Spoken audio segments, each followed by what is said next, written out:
Storytime, because I'm reading the Iliad, or rereading it, but reading a translation of it that I have never read before. I received this version for Christmas, and I really enjoyed Emily Wilson's translation of the Odyssey, so I wanted to read the Iliad because I prefer the Iliad to the Odyssey, because I'm that nerd.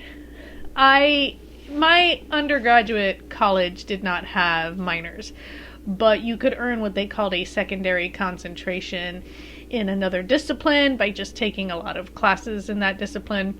So and it was kind of by accident really, when I was trying to fill my requirements, and I took a bunch of classes in the classics department, which meant reading.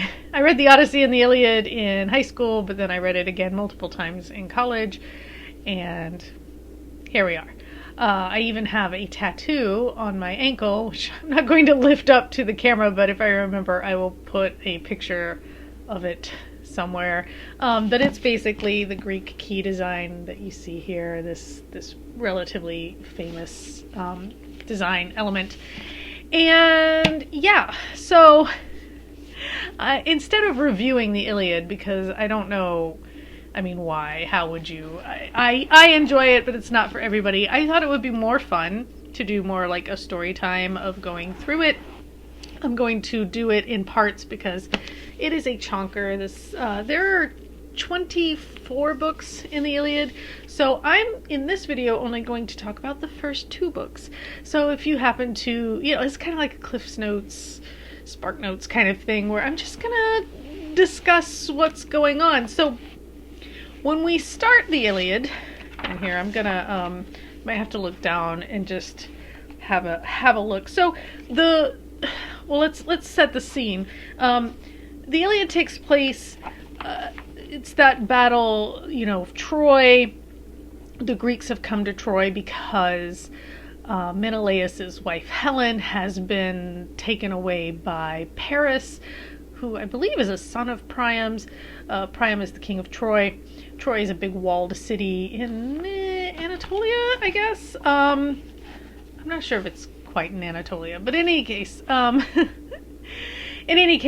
the Greeks have been, at the beginning of the Iliad, the Greeks have been there for 9 years, okay, trying to get Helen back, and they're not making much progress after 9 years. And a priest in a town near Troy. Troy's the walled city, but there are other little villages that the Greeks have been basically raiding and sacking and, abducting women to take as slaves and whatnot. So a girl has been taken from a town. The girl's name is Chryseis. She is the daughter of a priest to Apollo, whose name is Chryses. And Chryses has come and asked for his daughter back. He's like, I will pray for Apollo to bless you and make it possible for you to win if you just give me my daughter back, and all this stuff. And Agamemnon, who is the leader of the Greeks, more or less, he is Menelaus's brother, and he's kind of the person who has brought all these troops together from all the different Greek city-states to come to Troy to fight for his brother's, his sister-in-law, to get her back. Because Helen is, as we know, the face that launched 1,000 ships. Those 1,000 ships are the Greek ships. So, she's beautiful, and Menelaus is, obviously been slighted, and there's like a matter of pride here and whatnot. I don't know if it's worth 9 years of war for one person, but, whatever. Greek's gonna Greek. And, so Agamemnon's the one that has Chryseis as his slave girl. He doesn't want to give her up, so her father, the priest, prays to Apollo to instead plague the Greeks, which Apollo does, and the Greeks are, dying from this plague.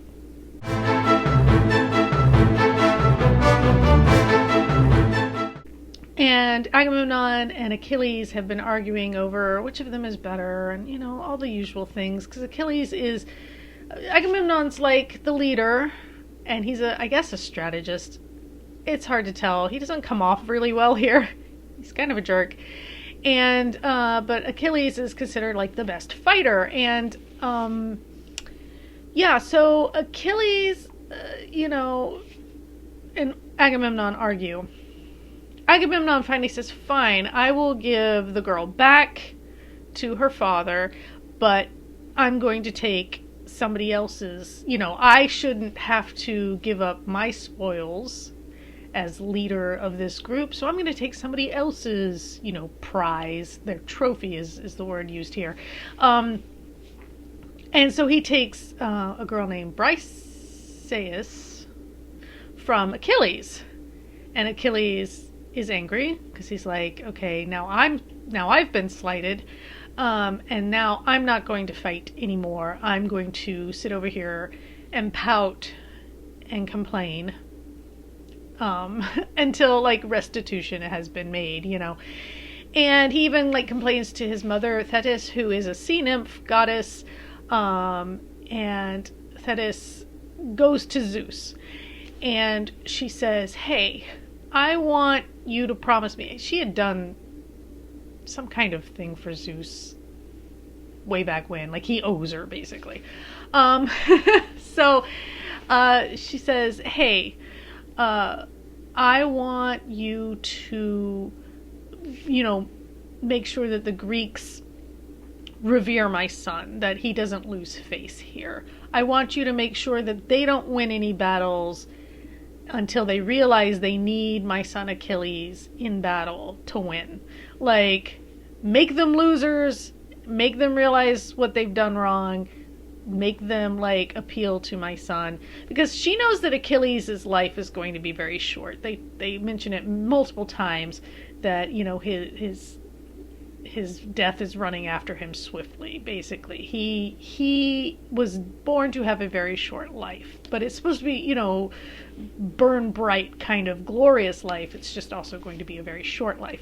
So, she wants to make sure he gets his due before he dies. When she goes to Zeus, she does the supplication pose, which is to put your left hand on the knee. You're kind of kneeling before the person. You put the left hand on their knee, and you put your right hand under their chin, and that's how you supplicate, basically. And Zeus nods. It's kind of like a handshake deal. It's a very big deal that he nods and agrees to this, even though he knows his wife Hera is going to be very angry about him agreeing to this.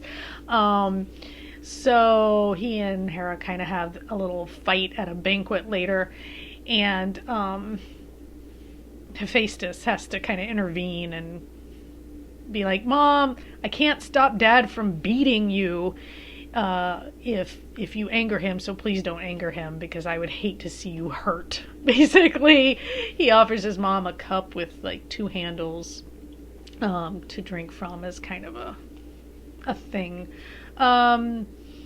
So basically book 1 ends with that, and book 2 is Zeus sends a dream to Agamemnon and tells him, get the Greeks up and moving, get going, like, go fight, you're gonna win, just get on with it. And Agamemnon wakes up and says, okay, but I'm going to test them first. I'm going to tell them all to go home and see how many of them, like, try to go home. And so he gets the Greeks together, except Achilles, who's refusing to have anything to do with anybody right now. He and his Myrmidons are, like, not playing nice. And he, like, tells them all, we've been here a really long time, and we all miss our homes, our wives, our homelands. So I think we should just pack up and go. This is long enough, or whatever. And the Greeks are like, yes, thank you, we're leaving. And then Odysseus kind of intervenes. He's very crafty and sly. He's supposed to be like very like, you know, and he gets everybody back together and says, "No, you guys." And there's this old guy. What's his name? Okay, I had to look it up. Thersites. He is this really old, ugly Greek warrior, and he starts criticizing Agamemnon and the whole war, and Odysseus like beats him, I think with a stick, basically. Everybody's like, yeah, that guy's the worst. He's always talking, and you know, he's if you read the description in here, you would be like, yeah, we knew people like that in school too. Not necessarily the like ugliest part, although maybe, but like just the person who won't shut up and is constantly spouting off. And so Thersites gets shut up, and everybody's like, okay, yeah, we'll and then Athena comes and is like, yeah, like, you know, she's kind of standing next to Odysseus, and you know, giving off this kind of aura to cause all the Greeks to get really excited to go back to war. So the Greeks, they get ready and they go off, and in Troy, the messenger goddess Iris comes along. She comes down in the shape of one of Priam's sons, and to tell Hector, I think. It might be Hector, it might be Priam, I can't remember. But basically comes down to say, hey, you guys better look sharp, the Greeks are coming. You know, and so the end of book 2 is just a really long catalog of all the Greeks who were there and where they came from and how many ships and, you know, troops and horses and stuff they brought. It's just this really long list. But yeah, basically we end with them getting ready to do battle, except Achilles is still sitting over by his boat in his camp, refusing to fight. There are some favorite little things in here that get repeated. The black ships of the Greeks, the curved ships of the Greeks, swift-footed Achilles. Like, they really enjoy their kind of adjectives, and they like to remind you, I guess, or Homer, I guess, likes to remind you of these things, and it might be part of the rhyme and meter of the writing too, that causes him to fill that in so that it keeps its rhythm. But yeah, that is overall books 1 and 2 of the Iliad. Anything else? I don't know if it matters, but the reason Thetis doesn't go to Zeus right away after Achilles asks her to plead his case is that the gods are away or something. They're off doing something, and it's going to be 12 days or something like that before they're back on Olympus. Like, they're on vacation or something.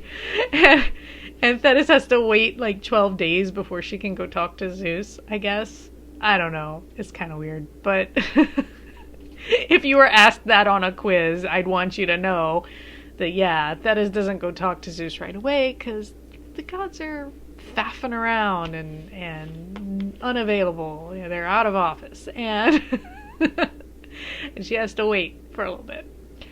But anyway, that's books 1 and 2, Storytime with the Iliad, and I'll just keep doing this. It probably would be more fun if I'd had something to drink, but I have to go pick the kids up from school in a few and run some errands, so day drinking is kind of off the menu. Maybe I'll try and do something fun, you know, some weekend day when I don't have to be out in public. Not this weekend, though, because I'm gone all weekend. So it might be a while before you get more story time, but for what it's worth. Yeah, so that's books 1 and 2 of the Iliad. more to come. And until next time, take care.